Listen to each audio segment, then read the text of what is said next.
Imagine você tendo que ir viver e estudar sozinho em um outro país, vivendo de favor com famílias desconhecidas, não sabendo o idioma local e ainda por cima sendo pobre. Bom, pois é exatamente isso que eu tive que viver aos meus 17 anos de idade. Dança, gatinho, dança.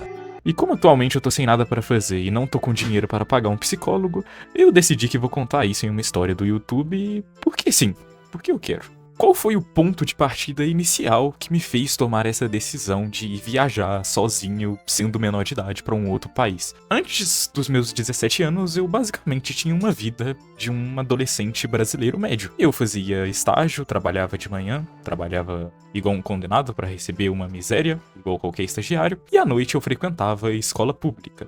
Exatamente. Aquele tipo de escola pública. Mas tudo bem, né? Eu compreendia que era uma obrigação e pensei que a minha vida ela ia parar por aí. Mas até que um fatídico dia, um dia onde eu estava provavelmente dormindo, eu lembro que uma professora minha, uma professora aqui no qual eu era bem chegado, gostava bastante dela, ela apareceu na sala com alguns papéis. Estava falando ali de uma bolsa internacional, né? Uma bolsa que levava estudantes de escola pública para estudar no exterior.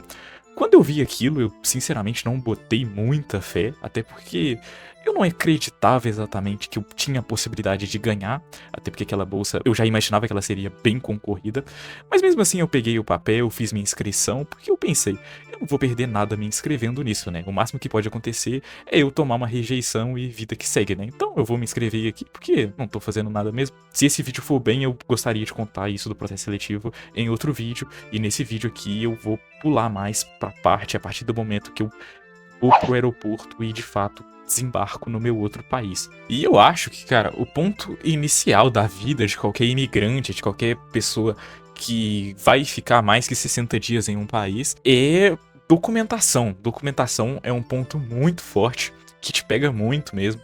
Eu tive muita dor de cabeça com documentação. Eu tive ainda a sorte, né? Eu tive o privilégio de ter muita ajuda do governo, então eu tenho completa certeza que muita coisa eu só consegui com uma certa facilidade, porque eu já ia ser bolsista internacional, né? Mas ainda assim, eu digo pra vocês que a parte de documentação é uma parte muito chata. Dependendo para o país que você vai, eles exigem muitas coisas. Existe muita coisa relacionada à vacina, relacionada a antecedentes, relacionada à renda. Tudo isso tem um custo, tá? Tudo isso tem um custo. Não saiu barato o meu processo de documentação. Para ter todos os documentos certinhos, eu devo ter gastado em torno de R$ 1.000 a R$ 2.000 aí. Uma parte desse valor foi reembolsado, uma parte foi uma responsabilidade minha. Por sorte eu tava trabalhando na época, então eu consegui pagar tudo direitinho. Mas eu tive amigos também que ganharam essa bolsa que eu sei que já tiveram bem mais dificuldade pra conseguir pagar tudo, porque sai bem caro, tá? Sai bem caro mesmo e é muita dor de cabeça, é muito documento. Eu lembro que no final, assim, quando eu ia embarcar pro meu avião, eu tava com, tipo, uma pasta que era uma pilha de papéis, todos os documentos relacionados à viagem, não sei o que, escola, um montão de coisa. E no final, eu vou ser bem sincero pra vocês que esses 80% desses documentos, dessa papelada que eu fiz, eu nunca usei, tá? Nunca usei na minha vida, eles estão no meu quarto até hoje, e eu nunca precisei usar. Eu sobrevivi ao meu país basicamente de passaporte e é isso. Eu ia pra um lugar, eu levava meu passaporte, o passaporte já resolvia tudo. Não sei porque que eles pedem essa pilha de documento, mas enfim, vida de imigrante é isso mesmo. Enfim, peguei o avião. A viagem até que foi bem curtinha, né? O aeroporto de Montevidéu não fica tão distante assim do Brasil, então foi uma viagem, eu acho que de 2 horas por aí, mas eu tive que fazer conexão, né? Eu tive que fazer conexão em Guarulhos, em São Paulo, pra depois ir pra Montevidéu. E a experiência de chegada, ela em si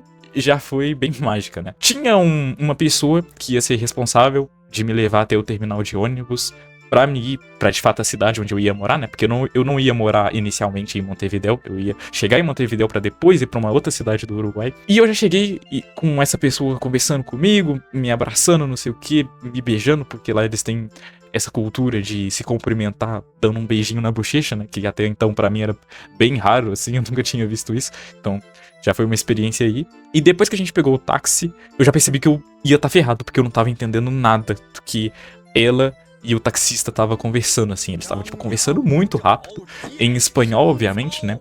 E eu não tava entendendo praticamente nada, assim, do que eles estavam conversando. Eu achava que eu não ia ter tanta dificuldade, assim, no espanhol, porque espanhol é uma língua bem parecida com o português, né? Mas quando eles falam muito rápido e falam com gírias do país, né? Cara, você não entende muita coisa não, viu? Tipo, você não consegue pegar muita coisa ali, porque parece que eles falam mais rápido do que os brasileiros, sabe? Mas não demorou muito essa questão da língua, ela foi até que relativamente rápida. Assim que eu cheguei, por mais que eu não entendia as pessoas e as pessoas não me entendiam, eu já tentava conversar. Tipo, todo mundo, assim. Eu conversava usando gestos. Quando ficava apertada a coisa, eu usava tradutor do Google. Tentava conversar com todo mundo, assim. Então, meio que, até que bem rápido, eu já fui meio que aprendendo ali, né? Até porque o espanhol é uma língua parecida com o português, querendo ou não. Em questão, eu acho que de uma semana eu já conseguia me comunicar. Tipo, eu já conseguia me comunicar. Só que eu ainda tinha que fazer gestos, eu ainda tinha que usar tradutor. E em questão de alguns meses, assim, eu já conseguia me comunicar perfeitamente, né? O meu sotaque brasileiro, né? O meu sotaque mineiro. Eu nunca perdi, nunca consegui perder o meu sotaque. Mas eu conseguia me comunicar, pelo menos, né? Eu não precisava mais de tradutor, não precisava mais ficar fazendo gestos. E eu conseguia compreender a pessoa perfeitamente. Eu compreendi o espanhol mais do que eu sabia falar, né? Eu compreender depois de um tempo, assim, depois de uns meses, pegando as palavras diferentes. Mas a língua no início foi bem desesperador, porque eu lembro exatamente de estar nesse táxi e não entender nada do que estavam falando, e eu pensava, mano, essa vai ser a minha vida durante um ano. Mas, por sorte, depois de uma semana ali, eu já tava conseguindo me virar até que relativamente bem. Após eu ficar bem maravilhado ali com Montevidéu, né, Montevidéu é uma cidade bem bonita, eu peguei o meu ônibus e fui até em direção à cidade que eu ia viver a minha maior parte do tempo ali durante esses um ano, que é a cidade de Paysandú,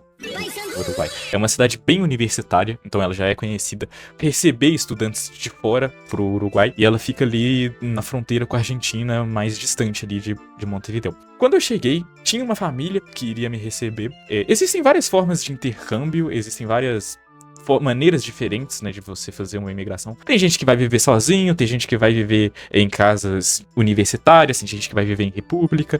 Eu, no meu caso, eu fui viver com famílias do Uruguai mesmo, que estavam dispostos a receber estudantes em troca de coisas básicas ali, né, tipo, em troca de lavar a vasilha, em troca de limpar a casa, fazer uma faxina. Como, por exemplo, uma das famílias que eu vivi, que inclusive é a família que eu tenho mais carinho de todas, assim, eu acho que foi a família que mais me acolheu bem de tudo que eu vivi. Ela era super desorganizada, assim, tipo, eram vários filhos e sempre tava com visita na casa, e a casa sempre vivia uma bagunça, tipo, tudo desorganizado, os quartos desorganizados, tinha comida no chão, tipo, era sempre uma bagunça mesmo a casa, né, com todo respeito. E eu comecei a ficar louco, cara, eu comecei a enlouquecer naquele ambiente ali, porque eu não sei vocês, mas a minha casa no Brasil sempre foi um brinco, sempre foi muito organizadinha. E do nada, eu tendo que viver naquele ambiente começou a me enlouquecer assim mesmo, sabe? Só que mal sabia eu que aquela família iria se tornar a que eu mais gostei, né, de todas. Eu gostava muito deles porque eles tinham 4 filhos. E todos esses 4 filhos eram menores do que eu, né? Eu tinha 17 na época, e, tipo, o mais velho dos 4 irmãos tinha 15, sabe? Então eu peguei amizade com todo mundo ali, e eu realmente gostei muito deles, mas foi uma experiência bem complicada viver nessa família. E já por contrário, uma outra família que eu vivi depois dessa, já era, tipo, organizada ao extremo, assim. Eu não podia deixar nada minimamente fora do lugar que eu levava sermão, eles eram bem restritos mesmo, tudo horário certinho. Era uma família de argentinos, essa específica, e foi uma experiência também com seus pontos negativos e seus pontos positivos. Eles eram uma família de renda bem maior, né, tipo, eles eram uma família ali claramente de classe média alta no mínimo, sabe, era uma família muito bem de vida, e foi ótimo viver com eles também, eu converso com todo mundo até hoje, mas ainda assim foi uma experiência e tanto viver nesse tanto de lugar, né? E isso é só a ponta do iceberg, sabe? Eu vivi com uma família de cubanos também, que foi uma experiência bem diferente. A mulher era, tipo, super estressada, às vezes ela tinha uns ataques de estresse intensos, assim, e sempre caía em mim, né? E eu pensava várias vezes em sair daquela casa, mas no final a gente sempre se entendia, porque ela, ao mesmo tempo que ela era estressada, ela era, tipo, super carinhosa. Então, de manhã a gente tava brigando e de noite a gente tava se abraçando. Era bem louco a experiência. E várias mesmo, que todas eu guardo com muito carinho, todas eu continuo conversando. Por sorte eu não tive nenhuma má experiência de fato, né, tipo, uma má experiência de eu não ter gostado. Mas existem pessoas que têm, tá, só pra deixar claro, existem pessoas que viajam, assim como eu viajei, e vão viver em casa de outras pessoas, e tem sim experiências ruins, né. Eu não tive nenhuma, eu tive complicações, que é diferente de uma experiência ruim. Mas ainda assim, é algo que você tem que estar bem atento, principalmente se alguém desse vídeo aqui for viajar dessa mesma maneira que eu viajei. Tenha cuidado com as famílias que você vai viver, né? Agora, a respeito dos estudos, é uma parte bem complicada, porque quando você viaja para um outro país, você sempre vai naquela expectativa pensando, vou estudar um pouco de tudo, vai ser tudo muito fácil. E na realidade, na minha experiência, não foi tão bem assim, tá?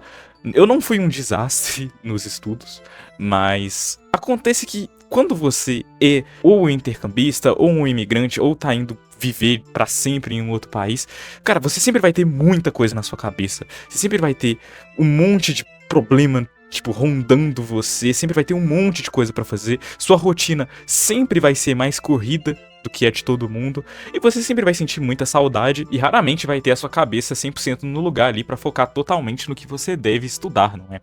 Então, a minha experiência em si, ela foi muito boa. Eu consegui fazer alguns amigos durante o meu ano, mas por causa de todas as barreiras linguísticas, barreiras de não conseguir fazer muitas amizades direito, barreiras do que eu já disse, né, de tudo que eu tava passando, eu já chegava muito cansado na escola, eu já não focava direito no que eu deveria estudar, porque eu tinha que focar em outras coisas. Eu acabei tendo um ano bem difícil, mas não foi horrível, ainda deu pra aprender bastante coisa, ainda deu pra absorver muita coisa ali, mas tenha em mente que normalmente um intercambista, um imigrante, ele tem que estudar 2 vezes mais do que um nativo, né, por causa da língua, e também normalmente ele tem toda uma carga emocional, né, antes de chegar na escola em si, ou chegar na faculdade, chegar em qualquer tipo de instituição. Então é sempre muito complicado essa parte de estudos fora do outro país, mas com um pouco de esforço ali, com um pouco de amizades, você vai indo, você vai aprendendo e você vai conseguindo ter uma experiência melhor do que você teria se tivesse no seu país nativo, né?